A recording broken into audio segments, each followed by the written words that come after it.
Tangu tume ya kubaini ukweli kuhusu ghasia za uchaguzi mkuu wa Oktoba 29, 2025 ilipoanza kutekeleza majukumu yake hadi kufikia Aprili 23, 2026, tumepitia kipindi kigumu cha kujifunza, kuungana na kuleta mabadiliko. Mwenyekiti wa tume, Jaji Mohamed Chande Othman, amewashukuru wote walioshiriki kwa moyo wa uzalendo na nia ya kuijenga Tanzania imara.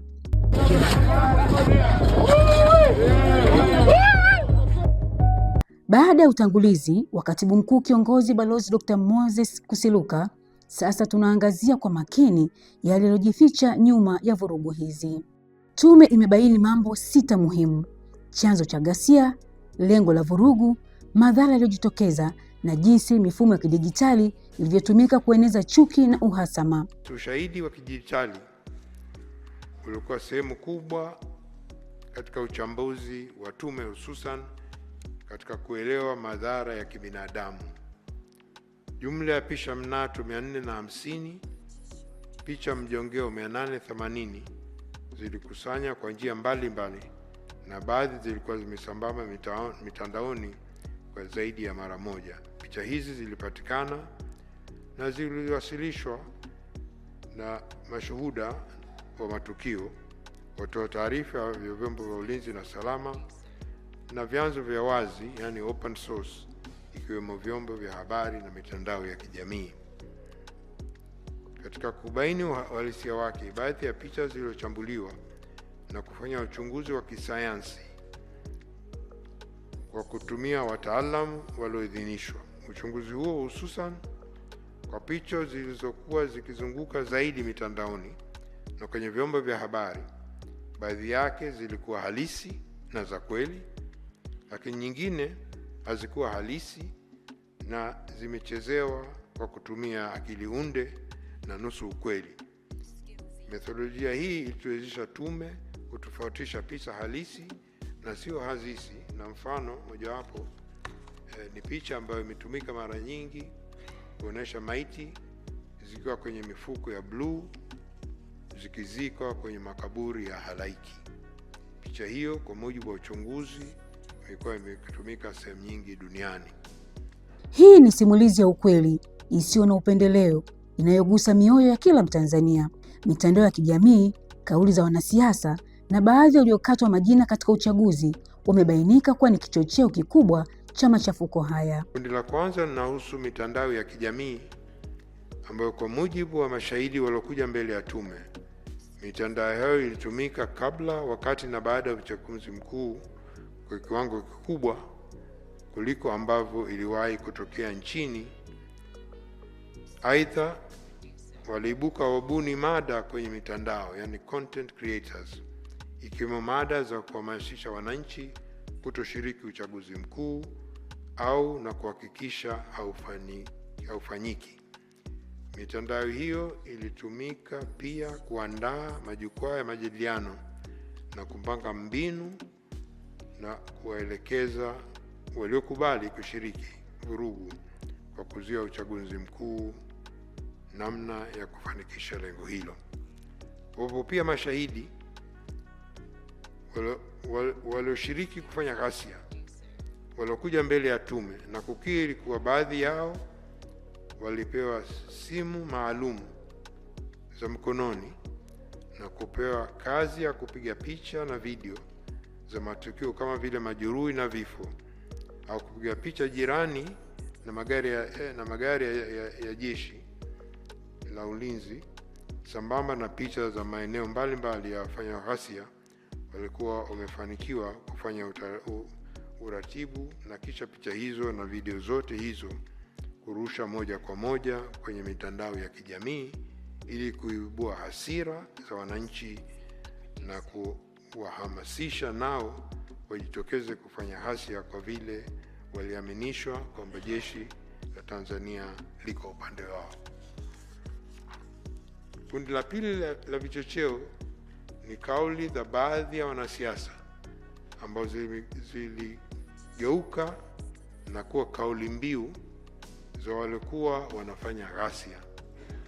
Mfano wa kauli mbiu hizo ziko 12, lakini ziko nyingi, ambazo baadhi ya washiriki katika ghasia walikiri kuzitumia ni zifuatazo: no reform no election, Oktoba tunatiki, Oktoba tunatoka, tumedhamiria uchaguzi hautofanyika, Samia must go, tunataka kuikomboa nchi yetu.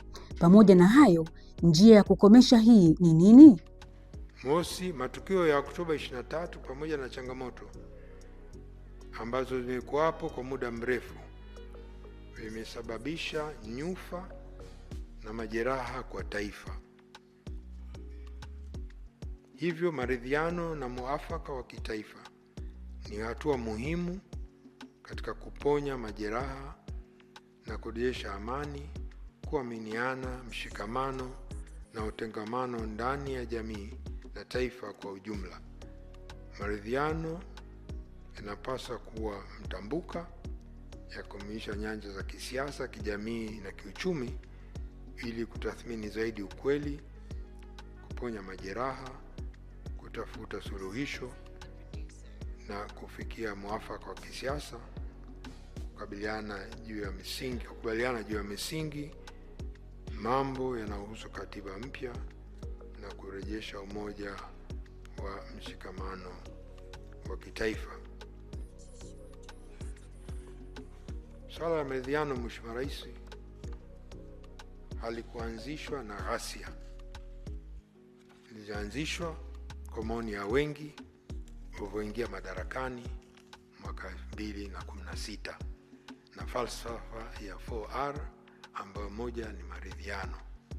Kwa hiyo sio ghasia ndio zimeleta maridhiano, maridhiano ni muendelezo.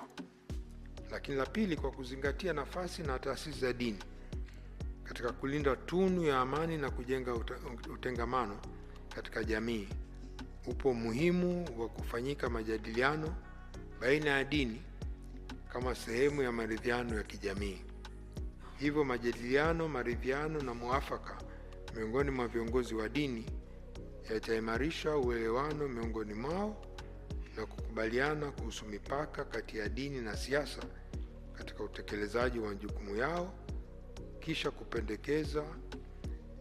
mapendekezo yao kuwasilisha serikalini kwa hatua stahiki kwa ajili ya utulivu wa siasa na kijamii na kuepuka migongano katika siku zijazo. Tatu, maridhiano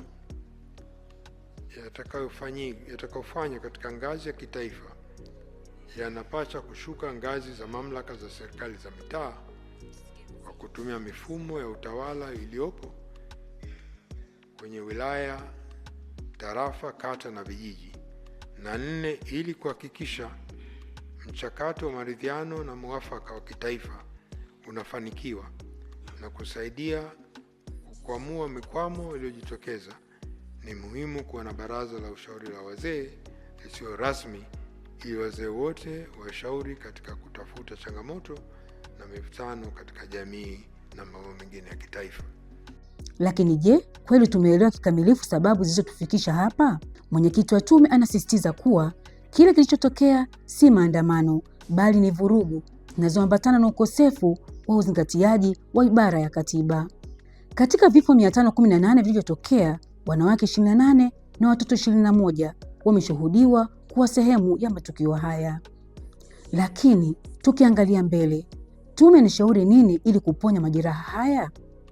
Mosi, ni serikali kuweka utaratibu wa kuhakikisha majeruhi waliopata ulemavu kutokana na ghasia za Oktoba 25 wanapata huduma za matibabu bure, ikiwa ni pamoja na watakaohitaji vifaa saidizi na viungo bandia, prosthesis. La pili, serikali kutenga siku ya maombolezi ya kitaifa kuwakumbuka Watanzania zaidi ya 500 waliofariki kwenye ghasia za wakati na baada ya uchaguzi mkuu. Tatu, ni serikali iweke mkakati na kutengeneza rasilimali kwa ajili ya utoaji wa huduma za msaada wa kisaikolojia na kijamii, pamoja na kufanyika kwa tathmini ya haraka, rapid assessment, ya athari za kisaikolojia na kijamii katika maeneo yaliyoathirika na ghasia za Oktoba 25. 4 ni maoni ya tume kwamba ni muhimu katiba mpya ipatikane ifikapo 2028 ili itumike katika uchaguzi ujao wa serikali ya mitaa mwaka 2020 na uchaguzi mkuu mwaka 2030. Ili kufika lengo la kupata katiba hiyo kabla ya 2029, serikali tunaipendekeza iunde kamati ya wataalamu wa katiba ambayo itakuwa na jukumu la kupitia katiba iliyopo, rasimu ya katiba ya tume ya mabadiliko ya katiba, katiba pendekezo ya mwaka 2014, ripoti za tume mbalimbali na kamati na vikosi kazi mbalimbali. Baada ya kufanya mapitio hayo ya nyaraka ambayo itafanywa na hii kamati ya uandaaji wa katiba, kamati ya wataalam ipate maoni na michango ya wananchi. Tumebaini kuanzia 2014 mpaka hii leo kuna Watanzania zaidi 16 milioni 16 hawakushiriki katika mchakato wa mwaka 2014 kwa sababu walikuwa chini ya miaka 18. Kwa ndio umuhimu wa hii kamati ya wataalamu kupata wadau, lakini kupata wadau au vijana kwenye kuchangia kwenye katiba na kuandaa rasimu ya katiba itakayopigiwa kura na wananchi, referendum. Ushauri mmoja ulitolewa na kiongozi wa dini ni kwamba katiba mpya inahitaji utulivu. Tusiandike katiba mpya ya hasira. Tume imebaini pia kwa yapo maeneo yenye viashiria vya jinai kama nilivyosema awali ambavyo vinahitaji kuangalia kuhusu uwajibikaji. Hivyo inapendekeza kwa kuunda kwa tume ya uchunguzi wa kijinai kufuatia matukio ya ghasia wakati na baada ya uchaguzi mkuu kwa mujibu wa sheria ya tume ya uchunguzi kwa mamlaka ambayo anayo Mheshimiwa Rais wa Jamhuri ya Muungano wa Tanzania. Tume hii itakuwa na jukumu kwanza la kupeleleza na kufuatilia masuala mahsusi yanayohitaji upelelezi zaidi ili kushughulikia tuhuma nilizoainisha hapa, lakini pia masuala mengine ni kubaini wahusika wakuu walopanga, waloratibu, walofadhili ghasia, mastermind, na pia kushughulikia masuala ya tatanishi ya vifo na pia maiti ambazo mpaka leo hazijulikani zilipo. 9 ni jeshi la polisi libuni na kutekeleza mkakati madhubuti wa kurejesha na kuimarisha mahusiano yake na jamii kwa manufaa ya ulinzi na usalama wa raia na nchi kwa ujumla kama ilivyopendekezwa na tume ya haki jinai. Serikali imarisha mifumo ya uwajibikaji kuhakikisha watendaji wote hususan wa ngazi za kati na chini wanasikiliza na kushughulikia kero za wananchi kwa wakati na kuwajibika pale wanaposhindwa kutekeleza majukumu yao ipasavyo na wanapokiuka sheria. Ili kutekeleza jukumu hilo kwa ufanisi, ni muhimu kuviwezesha vitengo vya ufuatiliaji na tathmini katika taasisi ambavyo kwa muundo wa sasa vinawajibika moja kwa moja kwa mkuu wa taasisi. Kuimarisha mfumo wa ajira ili uwe wa ushindani na haki. Ingine, serikali imarisha usalama, ulinzi na ufuatiliaji katika maeneo ya mipaka hasa yenye vipenyo vingi ili kuzuia uharibifu na uingiaji nchini kiholela. Serikali irejeshe uratibu wa vijana wote wanaomaliza kidato cha 6 kushiriki mafunzo ya Jeshi la Kujenga Taifa kama sharti la lazima ili kuwajengea uzalendo na uwezo wa kujitegemea. Hii ni simu kwa kila Mtanzania. Tunahitaji umoja, mshikamano na nia kuleta amani ya kweli.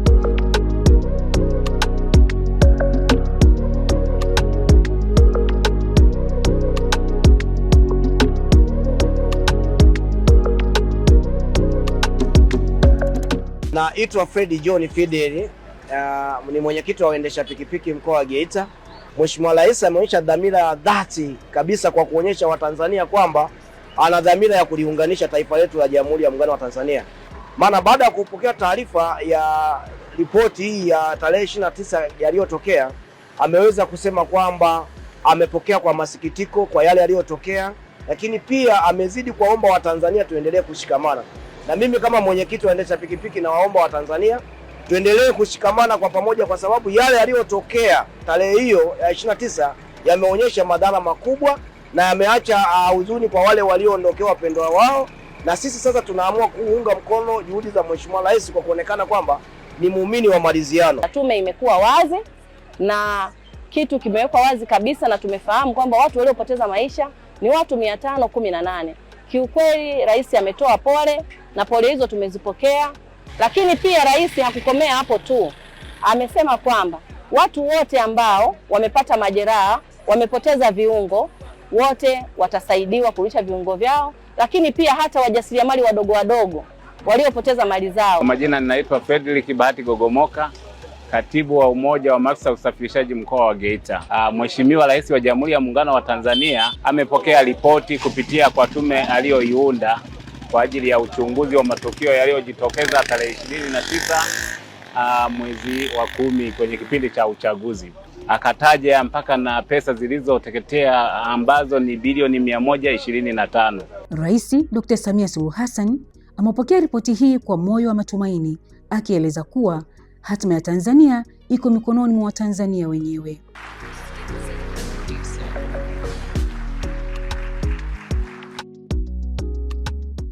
Kwa desturi ya waungwana, linapotokea jambo la hasara na kuumiza mioyo, matarajio ni kufarijiwa badala ya kuzodolewa. Kwa vyovyote vile, walioumizwa na tukio lile ni sisi wa Tanzania. Ni sisi tuliopoteza watoto wetu. Ni sisi tuliopoteza ndugu zetu, jamaa na marafiki zetu. Kwa hali yoyote ile, walioathirika ni Watanzania kwa ujumla wetu. Haiwezekani mtu mwingine asiye Mtanzania awe na uchungu zaidi kuliko sisi wa Tanzania. Haiwezekani. Lau kungekuwa na uwezekano, tunatamani siku zirudi nyuma. Yaliyotokea Oktoba 2025 yawe hayakutokea, na historia ijiandike upya ili tuweze kufuta doa tuliloingia. Na kabla ya kumaliza, Rais anawataka Watanzania kusema kwa sauti moja, never again, kamwe hatutarudia tena. Serikali inahitaji msaada wenu, ndugu zangu wa Tanzania. Tuweke juhudi za pamoja kwa werevu na ujasiri na kusema never again, yasijirudie. Niwaombe tuungane sote kuamua hatma ya mustakabali mwema wa nchi yetu kwa manufaa ya kizazi hiki na vizazi vijavyo. Ninawasihi wa Tanzania, tusikubali kurubuniwa kuharibu nchi yetu. Tusikubali kuchochewa, iwe na wanasiasa, wanaharakati, wahalifu au watu wenye chuki na wenye maslahi binafsi, kwa njia yoyote ile kuvuruga tunu ya amani yetu. Huu ni wito wa umoja, ni wito wa kuijenga Tanzania ya kesho yenye amani, maendeleo na mshikamano wa dhati. Ni wakati wetu wa kuchukua hatua, kuonesha uzalendo wa kweli na kuhakikisha kuwa Tanzania inakuwa mfano wa amani na umoja kwa vizazi vyote vijavyo. Nataka nikiri kwamba mimi binafsi sikutarajia kadhia hii ingetokea kwenye nchi yetu kipindi hiki ni kuwa kiongozi mkuu wa nchi. Jambo hili limenitwisha mzigo mzito mabegani kwangu. Lakini nataka niwahakikishie kwa kadri Mwenyezi Mungu atakavyoniongoza na atakavyonijalia, nitaubeba mzigo huu kwa ujasiri, kujiamini na tahadhari kubwa.